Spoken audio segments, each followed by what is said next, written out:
आज हमारे सेगमेंट में एक ऐसी कहानी है जो माँ और बेटे के अज़्म और कामयाबी का एक जीता जागता नमूना है। डॉक्टर रफिया नाज, जिन्होंने ना सिर्फ अपनी मेहनत से पीएचडी डिग्री हासिल की बल्कि अपने बेटे अब्दुल रहीम के साथ एक ही यूनिवर्सिटी से एक ही वक्त में डिग्रियां मुकम्मल की। माँ ने पीएचडी की डिग्री और बेटे ने एलएलबी की डिग्री एक ही साथ हासिल की। 2019 उनके बेटे अब्दुल रहीम ने लॉ डिपार्टमेंट में दाखिला लिया तो उसी दौरान डॉक्टर रफिया नाज ने भी इस यूनिवर्सिटी से पीएचडी शुरू कर दी और जुलाई 2024 को रफिया डॉक्टर ने पीएचडी का डिफेंस भी दिया और दूसरी जानिब इसी माह उनके बेटे अब्दुल रहीम का एलएलबी का रिजल्ट आया और फिर सितंबर 2024 में माँ और बेटे ने एक साथ एक ही यूनिवर्सिटी से डिग्री हासिल की।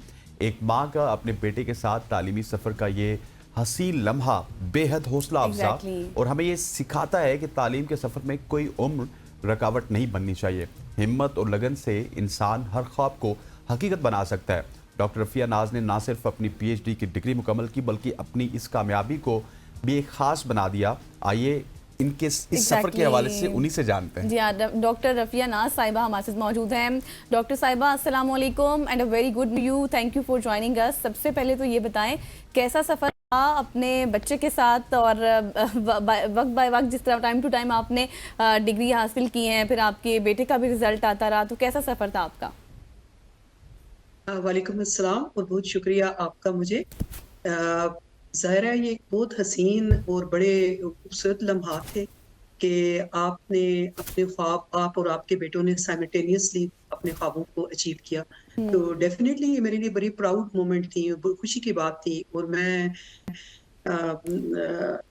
अब मुझे ऐसा लग रहा था कि जैसे ये नॉर्मल एक रूटीन की बात है, लेकिन जब इस तरह आप सारे लोग मुझसे बात कर रहे हैं तो मुझे लगा कि I did a marvellous job. मैंने एक खास कर लिया है, तो थैंक यू आप सारों का भी। अरे डॉक्टर साहब, आपकी मेरे ख्याल है तालीमी सफ़र में कोई गैप भी आया, इसी वजह से अब्दुल रहीम के साथ साथ आपने फिर यूनिवर्सिटी में एडमिशन लिया?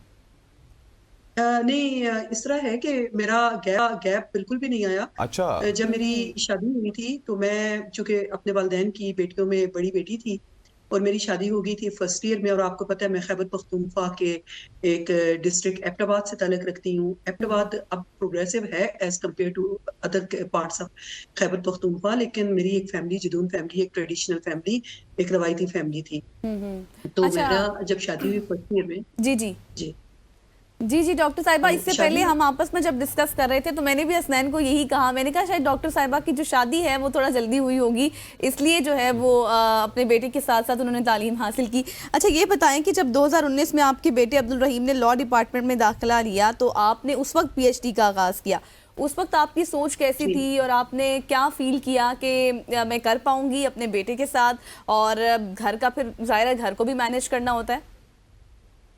इस तरह है मैडम कि ये मेरे लिए पहला इत्तेफाक नहीं था, क्योंकि जब मैंने अपनी एमफिल में दाखिला लिया था 2011-12 में, तो उस वक्त मेरी दोनों बेटियों ने जो है वो एडमिशन इसी यूनिवर्सिटी में, सेम यूनिवर्सिटी में ले लिया था। और जब 2016 में 15 में इसमें मैंने एमफिल अपना मुकम्मल किया तो उसके कुछ ही माह बाद मेरी दूसरी बेटी ने जो है वो बीएस कर लिया और एक बेटी ने एमएससी आर्कियोलॉजी किया। तो मैंने दाखिला बेसिकली लिया था 2017 में लॉ डिपार्टमेंट में, ना सॉरी एजुकेशन डिपार्टमेंट में। लेकिन चूंकि मेरा जो थी कंपैरेटिव स्टडी थी इंग्लैंड और पाकिस्तान की, तो मुझे gender responsive pedagogy and life skill based education of secondary school students of United kingdom and Pakistan, तो वो ज़ाहिर है बीच में कोरोना का भी एक फेज आ गया था। तो मेरा वो जो डेटा शेटा था इंग्लैंड से, वो जाके मुझे लेने में थोड़ी सी दिक्कत हुई, लेकिन मैंने ले लिया। तो बेटे ने 19 में लिया। और लेकिन लकीली जो था कि वो अपने डिपार्टमेंट था, मैं अपने डिपार्टमेंट में थे, अपनी अपनी पेस में हम लोग चल रहे थे, साथ मेरी प्रोफेशनल लाइफ भी चल रही थी। तो मुझे जाहिर है जब जुलाई 26 को मेरा डिफेंस हुआ तो उसी दौरान मेरे बेटे का रिजल्ट आ गया, वो पास हो गया और हज़ारों यूनिवर्सिटी ने 14 कन्वोकेशन के लिए रजिस्ट्रेशन जो है वो करवानी शुरू कर दी। तो ना मेरे बेटे ने मुझसे पूछा कि आप रजिस्ट्रेशन करवा रही हैं और ना मैंने उनको बताया। लेकिन जिस दिन वो रिजल्ट थी तो मेरा बेटा कह रहा था कि आज मैं भी अपनी डिग्री वसूल करूंगा। मैंने अपने बेटे को बिल्कुल भी नहीं बताया। It was a very pleasant surprise for my son as well. और साथ मेरे लिए भी। तो इस तरह हम लोगों ने गए और हम लोगों ने एक दूसरे को दोनों ने सरप्राइज दे दिया। जबरदस्त। लेकिन जिस तरह आपने कहा ना कि आपको नहीं पता चल रहा था कि आप कुछ ऐसा कर रही हैं, लेकिन बाद में जब आपने एग्जैक्टली डिग्री इकट्ठे वसूल की, वो फिर सोशल मीडिया की जीनत बनी, अभी आप डिफरेंट टीवी प्रोग्राम्स में भी आती हैं, तो ये बताइएगा कि ये जो सफ़र था, जो जब आप और आपका बेटा खुद यूनिवर्सिटी में जाते थे, उस वक्त भी कोई इस सफ़र में आपको यूनिकनेस लगती थी? आप डिफरेंट तो थी दूसरे लोगों से? जी, यूनिकनेस तो बिल्कुल थी, क्योंकि एक रवायती माहौल से, एक रवायती जगह से, और फिर मैंने चूँकि ब्रिटिश काउंसिल के एक प्रोजेक्ट को भी लीड किया था 2008 से ऑनवर्ड, कनेक्टिंग क्लासरूम प्रोजेक्ट, तो उस वो भी साथ चल रहा था। तो उसमें जब मैं यूके के में थी, यानी एक्सचेंज प्रोग्राम में गए हुए थे, तो वहां पे अक्सर बच्चे मुझसे पूछते थे केपी के बारे में, उनकी अजीबोगरीब किस्म की मिसकंसेप्शंस थे। तो फिर वहीं पे मुझे उन्होंने एज ए इंडिपेंडेंट रिसर्चर भी मदऊ किया और अपने स्कूलों में लेक्चर्स के लिए भी फेलोशिप दी। तो उस टाइम ना, मैं जब लोग मुझसे पूछते थे केपी ऐसा कैसा, तो मेरे दिल में एक चीज आ रही थी कि मैं लोगों को का और पाकिस्तान का रोशन चेहरा बताऊं। और एग्जैक्टली मैं अपने आप को समझती हूँ कि मतलब मैं आप ब्राइट फेस हूँ केपी का। और यूनिकनेस तो थी ही, क्योंकि जब सब लोग जो थे फैशन और ब्रांड्स और इन चीज़ों की बातें, मेरी जैसे एज की खवातीन और हमारे सर्कल की खवातीन उन चीज़ों में मसरूफ थी, और मैं अपने डेटा कंपाइल करने, इधर उधर करने।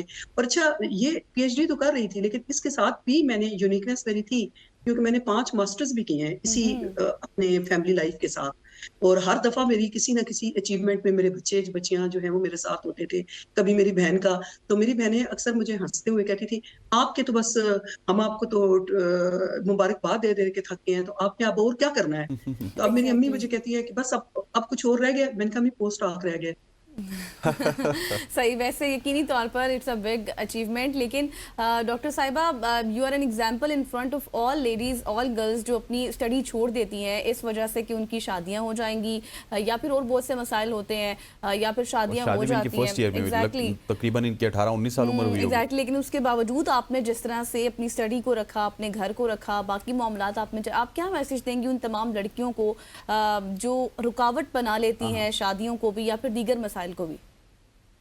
देखिए, मैं उन तमाम लड़कियों को ये कहती हूँ कि आप लोगों ने अपने अज़ाइम अपने, क्योंकि आप खुद अपनी एक यूनिक आप लोगों की पर्सनैलिटी है। आप लोग सारी चीज़ें ये, क्योंकि अल्लाह ताला का एक कानून है, अल्लाह ताला का एक निज़ाम है, एक फितरती उनके साथ हम चल रहे हैं। ये हमारी ज़िंदगी का हिस्सा है। और मैं समझती हूँ कि आइडियल एज ही हमारे इस वक़्त जो है बच्चियों की 18-19 साल है। लेकिन शादी के बाद आप ये कह देना कि बस मेरी तो शादी हो गई है, तो शादी होने का ये मतलब नहीं है कि हमने कोई भी नहीं करना। मैं लोगों को और बच्चियों को अक्सर ये मैसेज मुख्तलिफ जगहों पे जाके देती हूँ।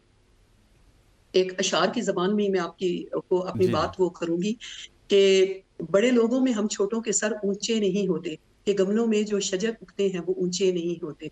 हमें भी सरबुलंदी की तमन्ना तंग करती है, मगर हम दूसरों को रोंद कर ऊँचा नहीं ऊँचा होते। नहीं पर होता। शिकस्तां हैं, मगर चिड़ियों से कह देना, उड़ान ऊँची होती है, पर ऊँचे नहीं होते। वाह, वाह, तो वाह! बच्चियाँ सब कर सकती हैं, हर काम कर डॉक्टर साहब, सकती हैं और करना शॉर्टली एक चाहिए। बात बताइएगा कि फैमिली सपोर्ट का भी लाजमी होता है ना। अब आपके जो लाइफ पार्टनर होते जी, हैं वो भी आपको सपोर्ट करते जी। हैं। बाज़ औक़ात ये आर्गुमेंट बड़ा रेलेवेंट भी होता है कि जब बच्चियाँ किसी दूसरे घर में जाती हैं तो उनको उस तरह से सपोर्ट भी नहीं मिलता, ना ससुराल की जानिब से, ना ही ऐसे ही। अपने पार्टनर की जानिब से। मैं आपको बिल्कुल ऑनेस्टली स्पीकिंग कहूँ तो कि शुरू में थोड़ा-सा थे, उनके भी कुछ थी रिजर्वेशंस। कि रिजर्वेशन। शायद मैं मैनेज नहीं कर पाऊँगी, शायद मैं टाइम नहीं कर पाऊँगी। तो मेरे वालिद की बहुत बड़ी सपोर्ट थी, क्योंकि वो खुद एडवोकेट थे, पढ़े लिखे थे, और बेटियों को पढ़ाना चाहते थे। तो उन्होंने मुझे कहा कि मैं आपको फाइनेंशियली भी सपोर्ट करूँगा, बस आपने जो है उन पे। तो मैंने कोशिश ये की थी कि मैं अपने ससुराल है उनके लेवल पे रहूँ ना, यानी मैं कोई ऐसी वहाँ बड़ाई वाली या इस तरह का कोई हरकत ना करूँ कि जो आने वाली बच्चियों के लिए जो है वो मसाइल खड़े करें। तो मैंने फिर आखिर में मेरे हस्बैंड की भी बहुत सारा सपोर्ट मेरे साथ डेफिनेटली बहुत थी। लेकिन इस सपोर्ट को हासिल करने के लिए जो है आपको अपने दिल को मारना पड़ता है। एग्जैक्टली। आपको आपको उनकी जो चीज़ें उनको पसंद है, उनको करना पड़ता है। और मैंने इसी तरह किया। तो उनका एतमाद हासिल किया, यूनिवर्सिटियों में गई, को एजुकेशन में पढ़ा।